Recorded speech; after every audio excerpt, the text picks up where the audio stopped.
Tell me about the different activities involved in the initiating stage. Okay. We've got this table here. Yeah, this is the important one. Okay, for initiating stage, it's very important to identify the goals and the objectives that you want to proceed with the project. That's an important thing. Then it's important to identify start to identify and to do the stakeholder registers. So you ensure that you know which your stakeholders are and you can start to have a communication with them. It's important, of course, the project charter. It's important to have a business case about why this project is important. It's as well important to identify constraints,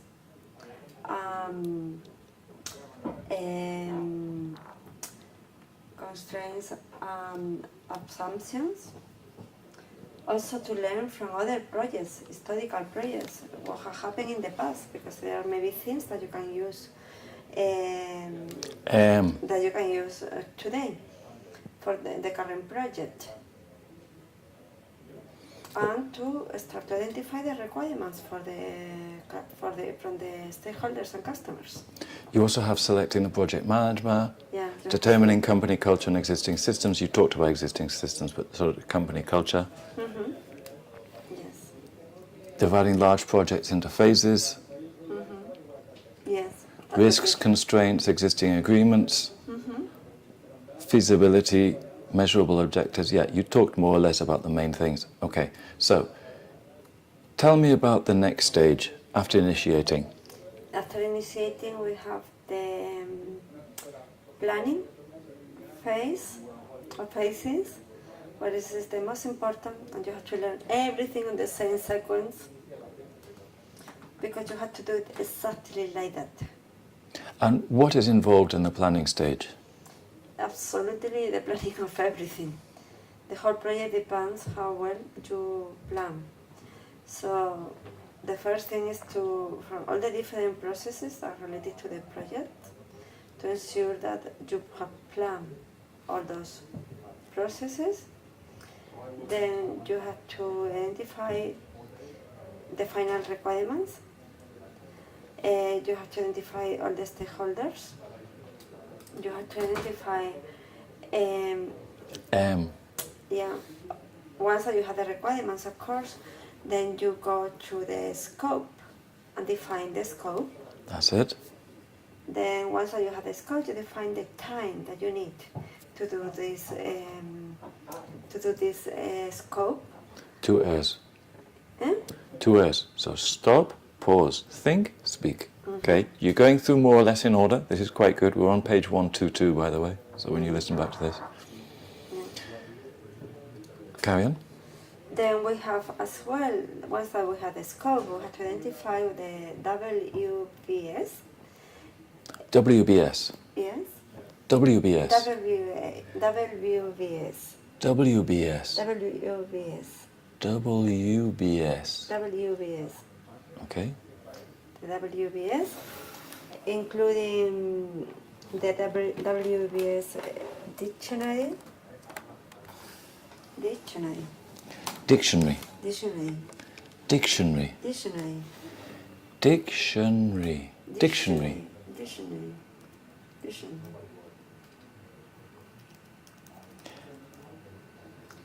Then you analyze the network diagram. And create an activity list. And create activity list, of course. And determine planning team. Yes, you have to define the planning team. You work on the cost. You work on the budget. Allocate the budget. You work on the quality assurance in the processes that you want to work. You work on the cost, time, and resources and requirements. Yes, cost, time, and resources requirement. Then basically you create a project plan. You review with the other people organize the kick-off meeting, to get interactions when it's needed, come back and remake or change the plan. Tell me about the next stage. The next stage is executing. Next stage. Next stage is executing. And executing is about to perform or to do the job. So you ensure that the job is done. You ensure that it's done. You're working with a team, so ensuring that the team is allocated, that you have enough resources, that you are working on the performance of the team, that you are creating team building in order to perform. As well, you review the quality, the processes, ensure that everything is documented.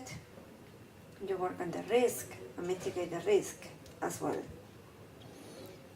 Also, request changes, implement approved changes. Yeah, also request changes if something is not working, and then you implement the changes. Yes, thank you. And the next stage. Tell me about what's involved in the next stage. Controlling and monitoring is everything about review. It's everything about reviewing all the key elements of the project and ensure that you do something if it's not how it should be. So, for example, you have okay, your pause, baseline. think, organize, 1, 2, 3.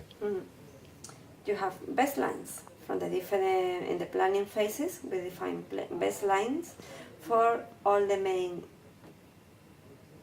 milestones and main processes like time, cost, resources, customer satisfaction, etc. So you measure the project according to this baseline. As well, you measure according to other baselines in the project. You proactively, as project manager, ensure and look for risks to avoid them and to mitigate them. You take action, you measure the actions that you have taken. You come back to the stakeholders to inform them. And nothing else. And what about the involvement of stakeholders at this stage? They are communicating and they have to give feedback. And you have to inform the stakeholders of results of change requests. Yes, change requests, yes. Update the PM plan, project documents, approve or reject changes, integrated change control, request changes, influence the factors that cause changes. Okay. Yeah, because you didn't really mention the changes bit there. Yeah, okay. So, yeah. Tell me about what's involved in the next stage. Next stage is about... Next stage. No, S stage. Next stage is about closing the project, which means not only to finalize the job, but also to get the buy-in from the customers, to work on the lesson learned, to document and to close all the different plans, to celebrate and to recognize the job that the team members they have been done. And how do you involve the customer at this stage? You need the buy-in from the customers. You need to do a You need the buy-in. You need to have a proper handover on the different activities for the project. Also the proper documentation, and to get the feedback about the customer satisfaction. That's it. Index and archive records also. Yeah.